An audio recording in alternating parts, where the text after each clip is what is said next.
Blessings, beloveds, welcome back.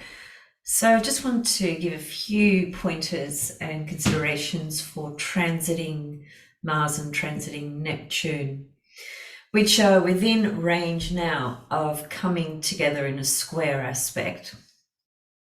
So the first thing to think about with that is, well, when did that cycle begin? That is, when was Mars and Neptune actually conjunct, right? Because when they were conjunct, that was the beginning of that cycle.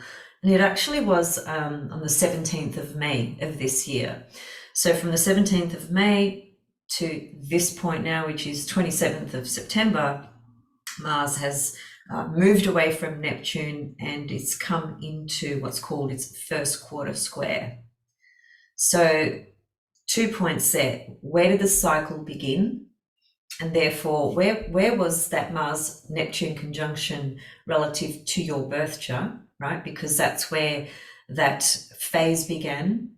Whatever that conjunction meant for you, whatever you focus that energy towards, has now, months later, reached its first quarter square. The first quarter square is an interesting part of the cycle. Remember, astrology is cycles. That's really what I mean. It's a symbolic language, and it's literally a language about cycles, okay? Energies that are moving constantly and forming different relationships to each other, and each part of the cycle, each relationship is reflecting different components of that entire cycle that we are stepping through.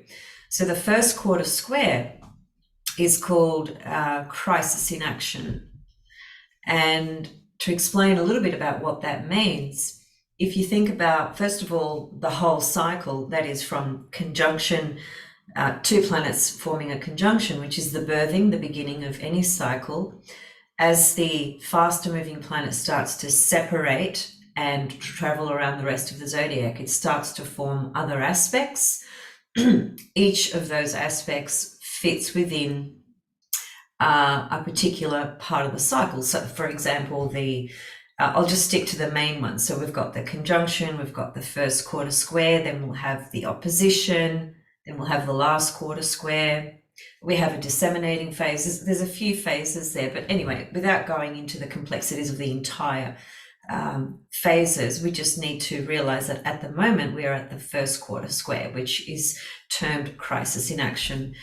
And it simply points to whatever began around the 17th of May, let's say for you, around Mars-Neptune matters, has come to a point of, it's like a testing field, right? It's called crisis in action because there's a sense of needing to take action towards things, feeling a sense of push in a particular direction, and really having to take some kind of action, right? It's a bit of a testing field around the actions that you will take, and also what was intended with the cycle when it began, that is Mars-Neptune conjunct. So whatever was projected or birthed during that time comes to a bit of a testing field relative to, does it work?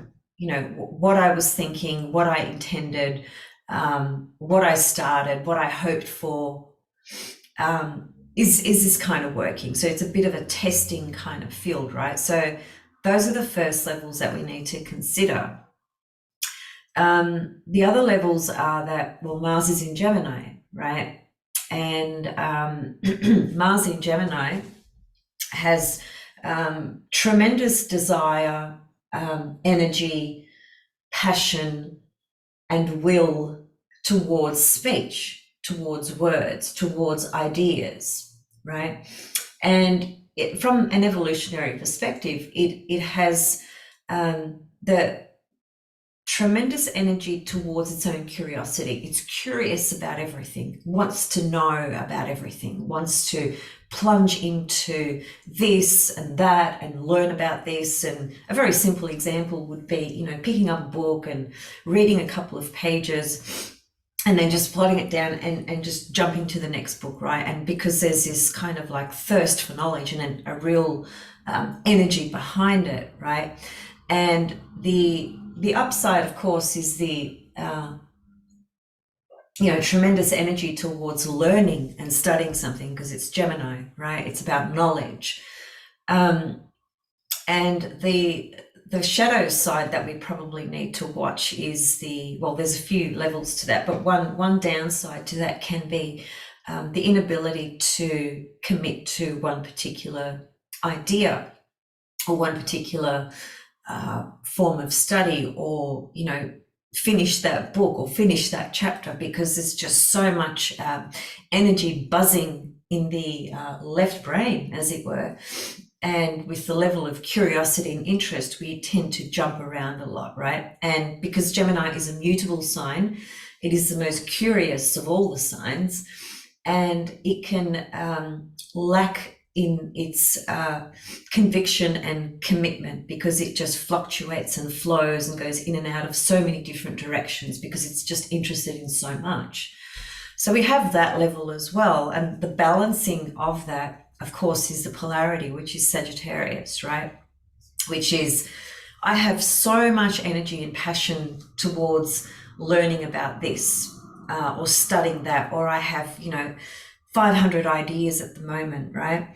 And if we can't bring meaning, which is Sagittarius, the polarity, and bring in some wisdom and intuition, which of course is Sagittarius, and anchor that into perhaps a pathway or an interest in a direction that gives us a sense of meaning out of all these ideas circulating in our brain, well, then it just remains on that level where we are just floating all over the place and we're not anchored in any one direction, right? So that's the balancing polarity of the Sag Gemini component. Now, so there's a few different layers there already, okay? One of the key things as well, let me just actually share my screen and bring up the chart so that we can observe the visuals, as they are always very useful, right? So let me just expand that and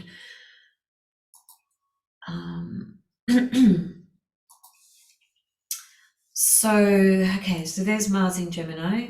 Oh, green. I don't even know how that turned green. Mercury retrograde is always so amusing to me. Actually, Mars is picking up a trine to Saturn first, right? Before it picks up the square to Neptune. Now, at this point, and I'm hoping to come back and do another video just on Mars retrograde, right? Because Mars goes retrograde on the 31st of October, so we've still got a bit of time. I'd like to come back and just do a focus on that specifically. So this is kind of like a prelude, some things to think about as we are approaching this Mars retrograde cycle. It's very important because, well, first of all, at the moment, Mars is starting to slow down, right, in its movement. Okay, I just checked its daily ratio in terms of how fast it's moving at the moment, as opposed to how fast it was moving 1 month ago. And there's quite a significant difference. And Solify shows you that, right? I'll just show you actually, just in case you do have Solify and you're not aware of this.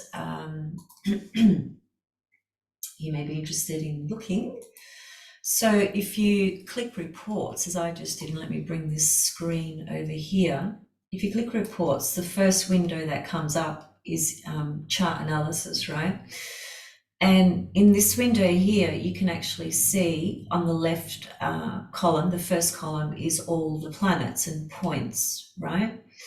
And then the second column is the longitude, meaning what sign and degree and minute and second. So you've got degree, sign, minute and seconds. And then on the third column, you can see travel right? That's just showing you how fast or slow any body is moving, any body as in planet or asteroid, per day, okay?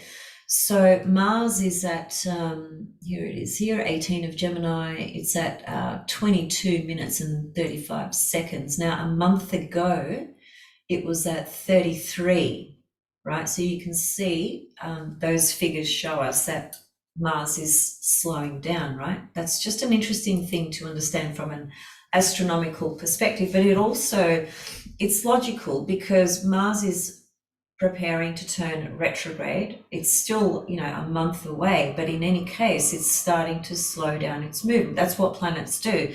When they are about to change direction, they slow right down, right? Because whether they are going to go retrograde or direct, they have to slow down to change their direction in terms of from our perspective here on Earth, right?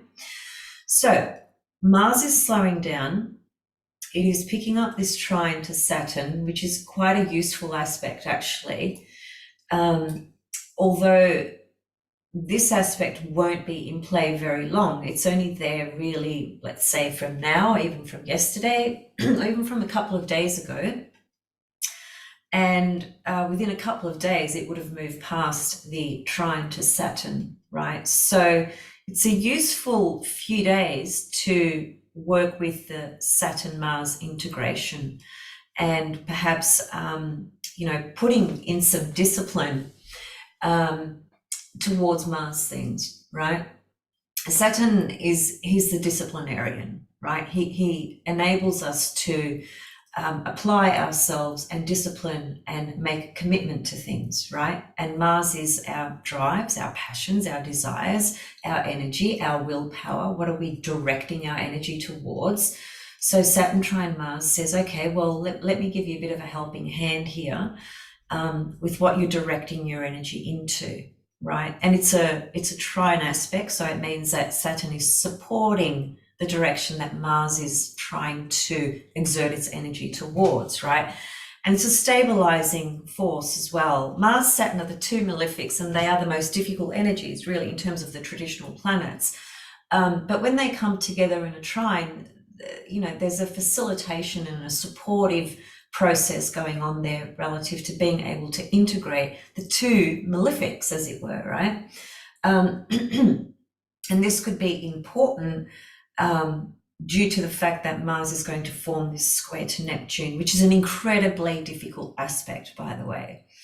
So you could say that Mars is picking up the trine to Saturn at the moment, and it is within range of picking up the square to Neptune as well. So it's a bit tricky because we have two different aspects there to Mars, right? And certainly the square aspect is going to be the more challenging one and the one that probably has more of an edge to it, right? Whereas the trine aspect is not felt as a sense of conflict or difficulty, okay? Now, as I said before, the cycle between Mars and Neptune began around the 17th of May, which was Mars was conjunct Neptune. They were both in Pisces. And by late September, virtually towards the end of September, Mars has moved into Gemini, so it's forming a square.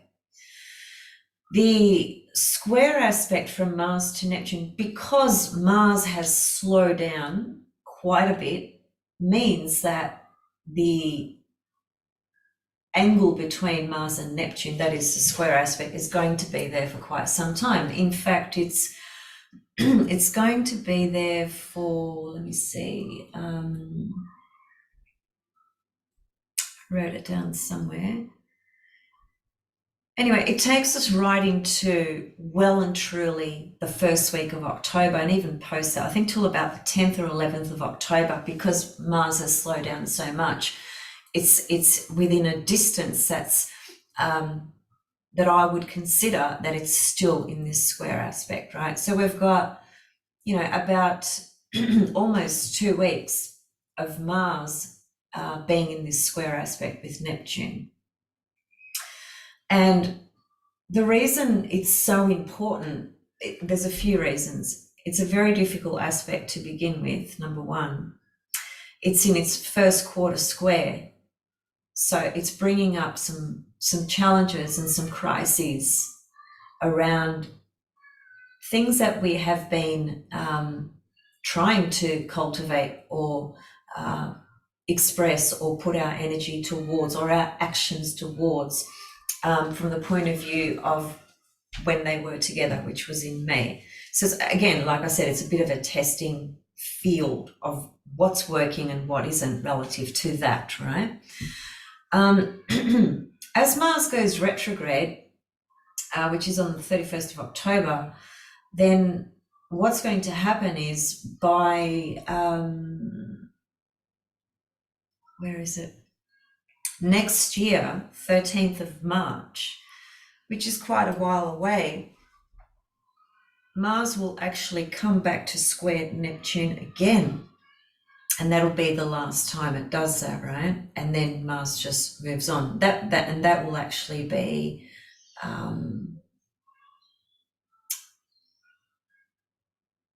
no, disregard that. I lost the thought there. So anyway, Mars square Neptune for the next couple of weeks.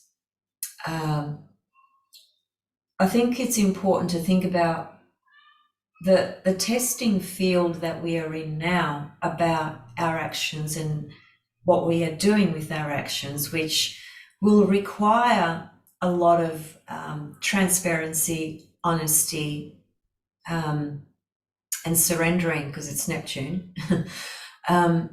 These kind of themes are going to be very important with how we use this Mars energy, because come next year in March, Mars is going to square Neptune again. So there's a story unfolding, over many, many months. It's not just active right now. This is part of the cycle, but it continues next year because Mars is going retrograde. So I think those dates are worth considering, okay? So whatever challenges are there at the moment, relative to Mars Neptune, will not be complete until past March next year. We will go through them again, as it were. So it's very important to think as clearly as you can, with what you are deciding to do at the moment, right? Because some of that will show up again in March next year. So there's that to consider as well. Now, Mars-Neptune combination is, in esoteric astrology, it corresponds to ray number 6. And ray number 6 is the ray of devotion and idealism. And from a spiritual perspective, Mars-Neptune can be a really beautiful energy to embody and integrate relative to spiritual actions, as it were, putting energy and commitment into our spiritual practices, our spiritual knowledge, our spiritual awareness, things like that. See, Mars is, just so different to Neptune, right? It's the sense of will that we have towards what we want to push through in life, right? What we want to act on. It's very ego orientated. It's very self-serving, as it were. And Neptune is the complete opposite to that. It's the divine source creation to all things. It's spirit, it's divinity. And Neptune more or less dissolves the power of Mars. So if Mars has its own agenda and is wanting to push in a direction with an agenda that is just all self-serving, it's not going to work for Mars, not while it's being squared by Neptune. So with Mars-Neptune, we always need to consider giving our time or energy or sacrificing something, surrendering to something that's much higher than our own selfish will. That's the fundamental theme that carries through with Mars-Neptune. And that we can work with that, right? Especially for those of us that, do work spiritually in our life, in however big or small that may be. No one can define or say what's right or what's wrong for you spiritually. That's our own personal, private path, right? But the point is to understand that if we are focusing that Mars just for our selfish purposes, something will undo that that Mars impulse and desire, and it's going to be Neptune, right? Neptune dissolves, right? Mars wants to create with its energy and its power and its action, right? It's very self-directed, but Neptune comes in and dissolves those desires, as it were, if they are completely self-oriented. So there's something there about needing to give for a higher purpose or reason other than our own selfish motivations and desires. So there's that. Now, Mars Neptune is the spiritual warrior, and that can be quite dark at times, and it can also be very empowering at other times, right? It just depends how that energy is integrated and projected through an individual. So, a very dark example is the suicide bombers. It's classically seen in individuals that participate in that kind of action, typically driven and dominated by a one-pointed focus of a religious position that excludes everybody else's beliefs or excludes anything but that one-pointed focus, and it has to be that way, and there is no other way, right? We've seen that through the years over and over and over again. That's actually that Mars Neptune as ray number 6 in esoteric astrology, when it's actually projected through the ego and the personality. There's a complete sense of disillusionment about reality and about truth, because in essence, truth and wisdom and love does not bring in violence and anger and hating and killing, right? That's just part of the personality. It's part of the, I want to be right. These are my beliefs. This is what I believe, and the whole world should believe this, right? It's that kind of thing, right? But in terms of a more integrated, more conscious perspective, the Mars Neptune is the spiritual warrior within that enables us to come closer and closer to spirit, to the divine will, as it were, and understanding that the highest will is the highest will. And what Mars wants to do and his own agenda, sometimes he has to learn to surrender. Mars is not the body that knows or wants to surrender. Mars is the god of war. He's built to fight and to kill. So, from those levels, you can see why this combination can be very difficult. Now, in more, let's say, everyday, practical, mundane type of terms, this energy can be very profound in dealings that we have with other people, right? So once again, where did this conjunction begin relative to your birth chart? And where is Mars right now in your birth chart? Where is Gemini in your chart? Because that's where Mars is moving through. And it's going to be there for quite a few months, because Mars goes retrograde. So whatever this Mars Neptune means for you, depending on which houses it's in, it is those areas of life where these matters will light up in some kind of way. So because Mars is in Gemini and it is about actions, and Neptune at that basic, everyday, mundane level can be projected in such a way where it creates deception, dishonesty, whether that's deliberately or whether that's unconsciously, that's what it can bring up.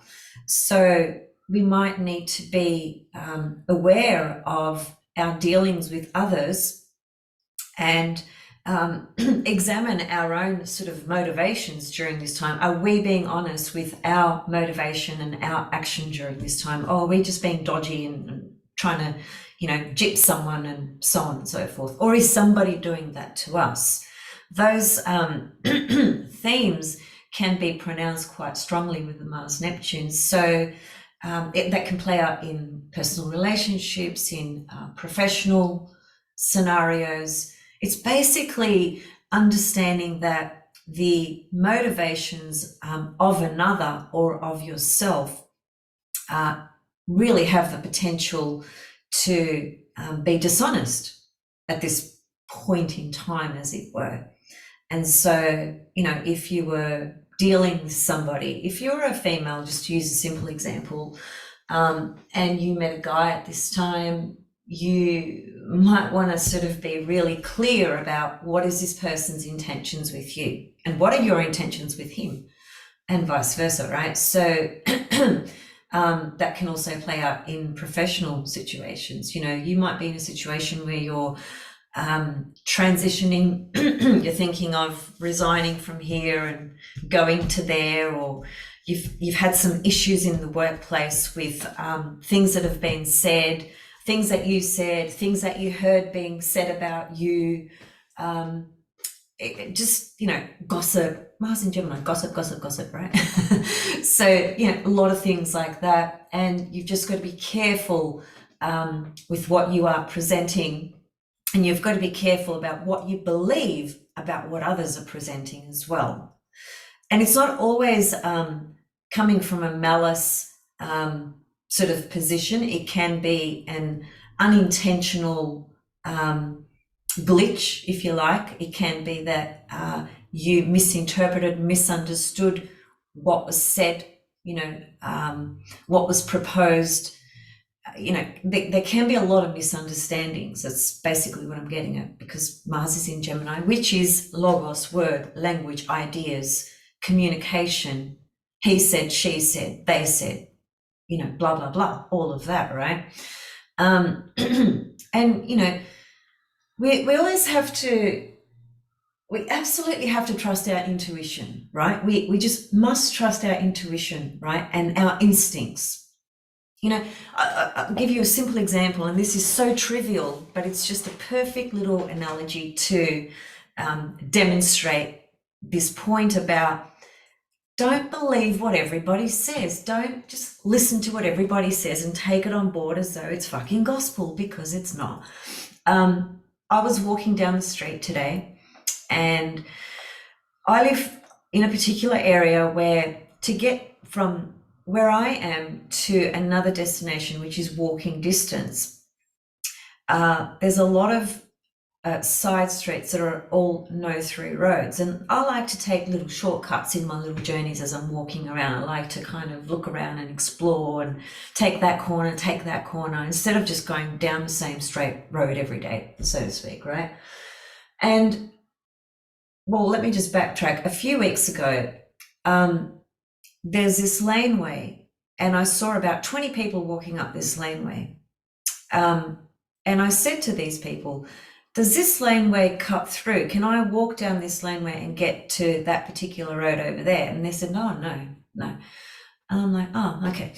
So I believed that, right? Now, today when I was walking past down the same path, however, I was coming back, and as I was coming back, I saw this tiny little laneway, and I thought to myself, I think this laneway gets to that bigger laneway that I was wanting to go down a few weeks ago, where I was told that there's no way through. This is a conversation I'm having in my head. Mars in Gemini, walking. That's so funny. So I went down this tiny little laneway, and there it was, that other pathway that I was told I couldn't walk down. So in other words, I found the shortcut that I was looking for. And whilst that's such a trivial little thing, it just demonstrates my point, right? We can't believe what everybody tells us all the time. We need to look at things for ourselves. We need to investigate things for ourselves. We can't just, listen and believe what everybody says. Now, I'm not saying those people lied to me, right? They could just be oblivious to that tiny little laneway that enables access, or what, who knows? It doesn't really matter why they said what they said. The point is, if I didn't, pursue things with my own curiosity, I wouldn't have arrived at this amazing little shortcut that I found today, which I'm really happy about. Simple example, but an example that demonstrates the point of Mars, Neptune. What are people telling you? What are you believing about what people are telling you? And what are you saying to other people as well? It kind of goes both ways, right? So I would be cautious about what other people are saying at the moment and people's intentions with their actions. Now, I'm not saying that everybody's going to be deceptive and, you can't trust anybody. I'm not that paranoid. I am very suspicious, but I'm not paranoid. I'm very curious, and I don't just sit with what somebody tells me. I'll question it, I'll look into it, I'll explore it, I'll do whatever, right? And I find that when I trust my gut instinct and my intuition and remain curious and explore, I discover so much more. And that's really what we all need to be cultivating in our life, right? Because we just get told so much shit, there's so much projected, there are so many lies. This reality is so much consumed of BS on every single spectrum. And in the last 3 years, the BS has been exposed so much that people are left scratching their heads thinking, fuck, what the way I thought life was, well, that, where was I? Was I completely fucking hypnotized from the time I was born? Like, it really has gotten to that level with the amount of deception that's out there, right? So just rely on your instincts, okay? And remain curious. Mars in Gemini is very curious, but don't get lost in a sea of a billion thoughts and not anchor into a particular direction that gives you a sense of purpose and meaning, which is Sagittarius, the opposite to Gemini, right? Okay, so within the context of all of that,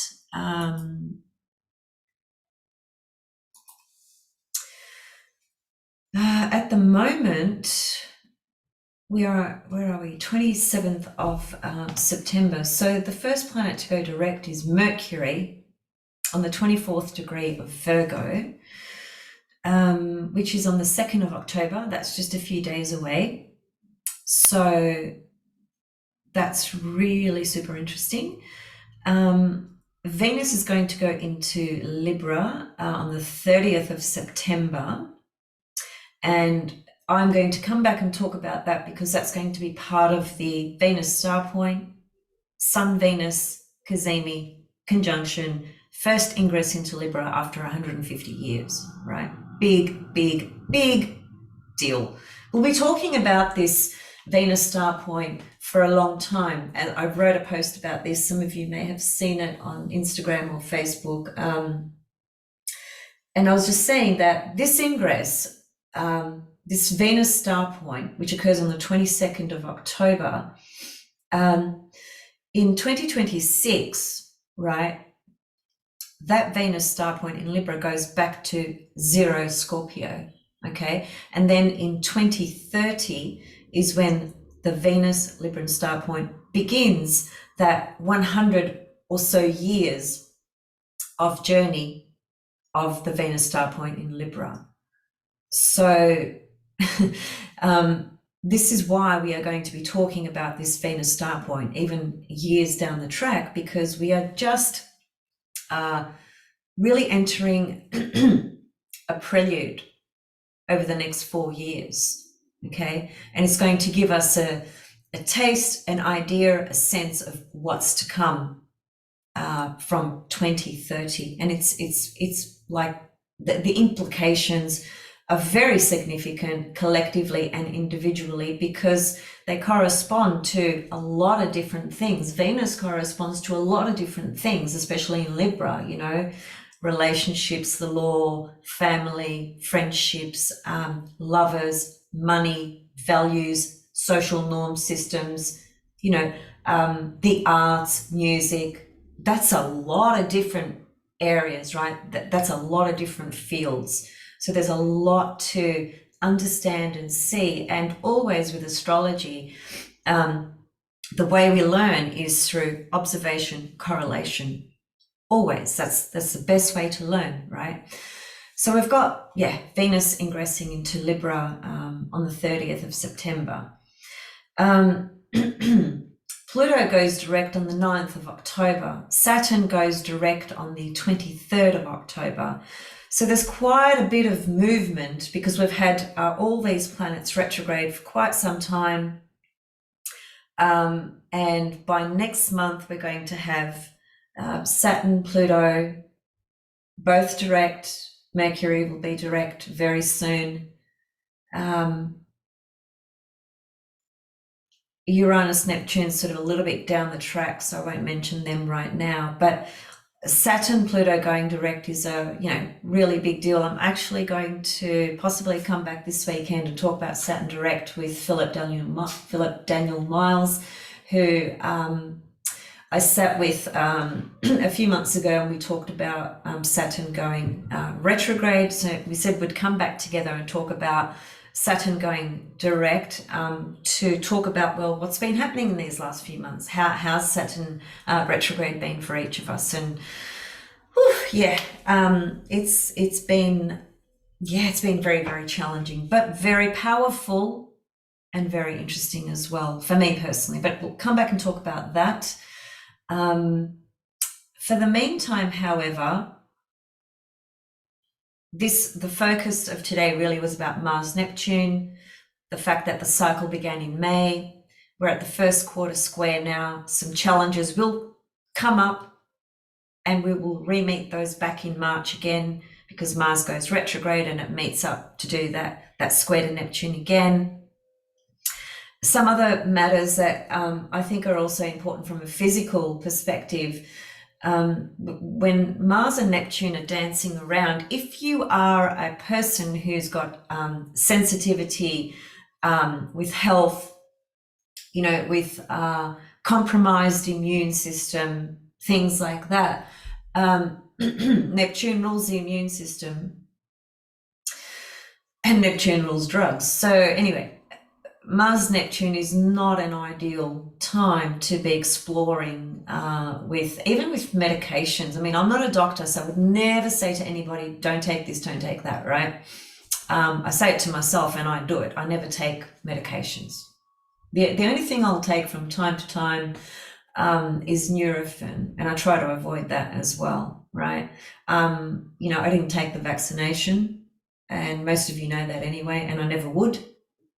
And boy, am I glad I made that decision, given the outpour of side effects that are, showing up for numerous people. Anyway, but Mars Neptune, you've got to be really careful what you put in your body at this time. Even alcohol, which is spirit, which is Neptune, can play havoc on your body if you have certain types of sensitivities. So just be really careful with what you are ingesting and what poisons you're actually allowing to be put into your body at this time. I would say that with a Mars Neptune combination.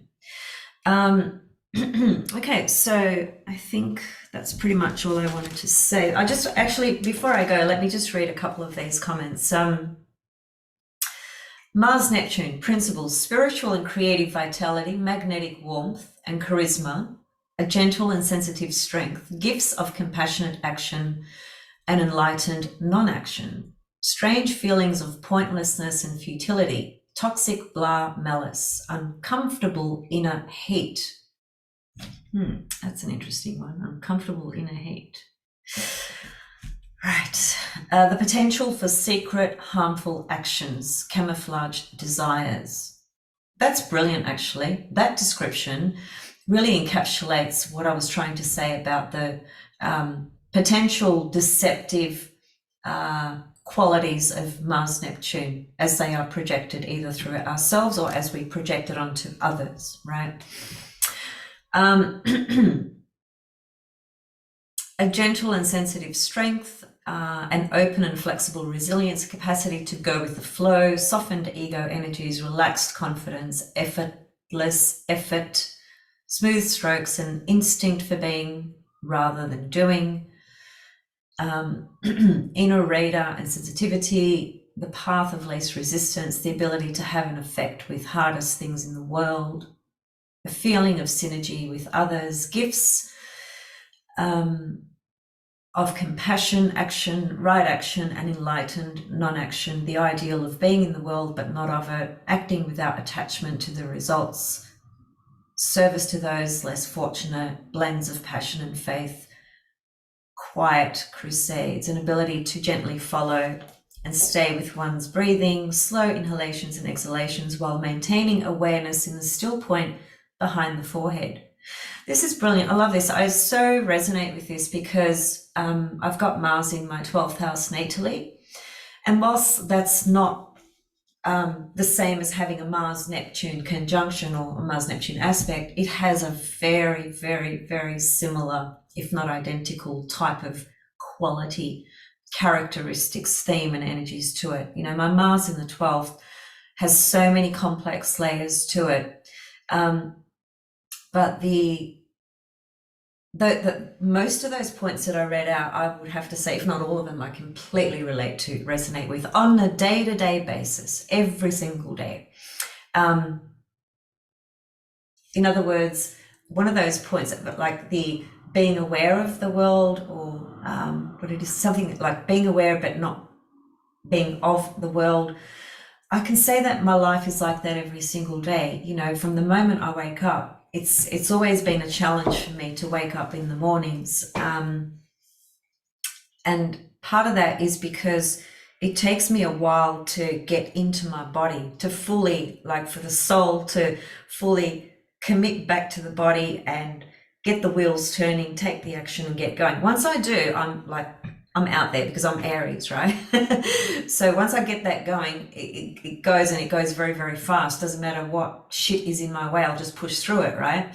But that transition of every night when I go to sleep and come back into my body, something really deep happens every single night and morning for me. That's Mars in the 12th house. And I've experienced that since I was literally a little infant, I can remember, right?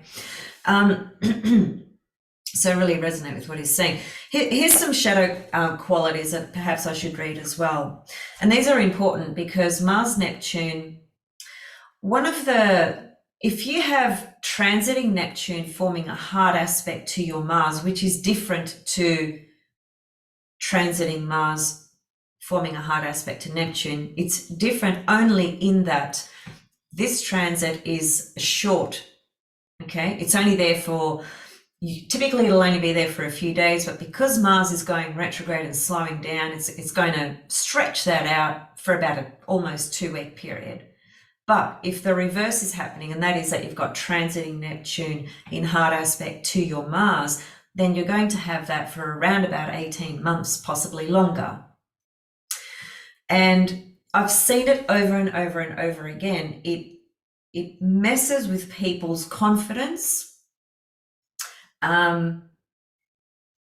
Confidence is probably the best word, actually. It messes with people's confidence to feel confident in their action and what they are doing with their life, because it can bring in a lot of confusion. The will can get paralyzed. There can be a sense of lack of motivation, lack of determination, feeling defeated, you know, feeling like forces are invading you. That's the shadow side of Neptune, entities and spirits and shit that can come in and contaminate your field when you are vulnerable and not protecting yourself, as it were, not keeping your field clean, and therefore lots of different things are attaching themselves to you. There can be a lot of that, and it just paralyzes the will. People feel unmotivated, you know. So it is a very difficult aspect. And here are some of the shadow components that this guy talks about: a demoralizing sense of futility and pointlessness. That's a pretty fucking harsh statement, but it's true. I've seen it. I've seen people go through this for 18 months or 2 years.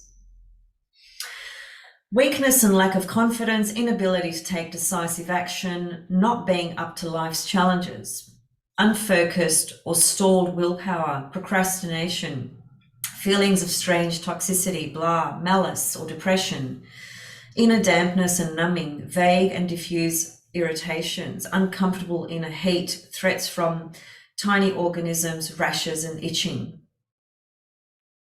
That's because Neptune corresponds to the immune system. If your immune system is vulnerable and is attacked, and Mars actually would connect to the irritation of the skin, which is anger, Mars. Scratching, itching is actually anger. It's anger that's doesn't have the appropriate pathway and channel to be expressed in the way that it needs to. So it turns itself against itself, as it were. So rashes, hot rashes, fever, high blood pressure, that's all Mars territory, right? That's Mars not having an outlet. Spiritual or religious ambition, misguided spiritual aspirations, that's a really powerful one, because that actually draws from ray number 6, which is Mars Neptune. Misguided spiritual aspirations. Remember, I used the example before of suicide bombers, etc. That's misguided spiritual aspirations. I think, you know, when we have enough common sense, even without intuition, just some common sense, we know that going out there and fucking bombing a school or bombing this group of people because they don't believe what we believe is fucking insane. That's not sane. It's not, you know, we know that, right? But this energy is so powerful. It's like, what's the word? I've just forgotten the word. But anyway, and another good word, which I think I read before or said before about Mars Neptune is that charisma.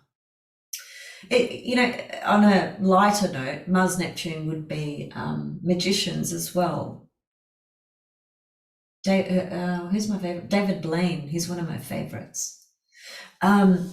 People who have this mystique quality, this charismatic quality that it's like an enigma, right? That you are so drawn to them.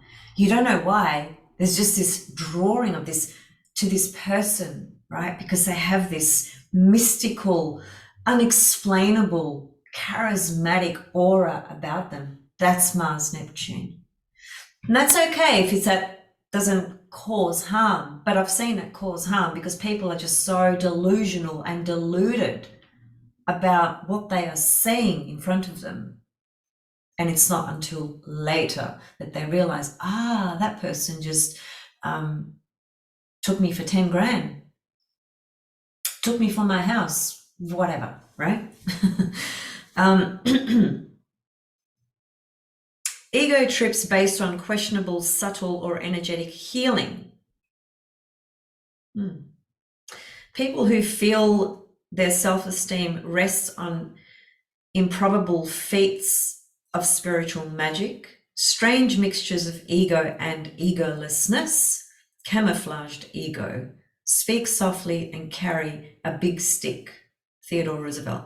The potential to confuse people, the delusion of hurting others to wake them up, impulses toward holy war, active blaming, qualities of stealth and cunning, backstabbing and treachery, secret harmful actions, hidden enemies, and infiltration, subtle or spooky forms of aggression, shamanic energy battles and voodoo, creepy or ghoulish desires, a sense of having committed harmful actions in the past, the recognition that every past action sticks with us like a covering of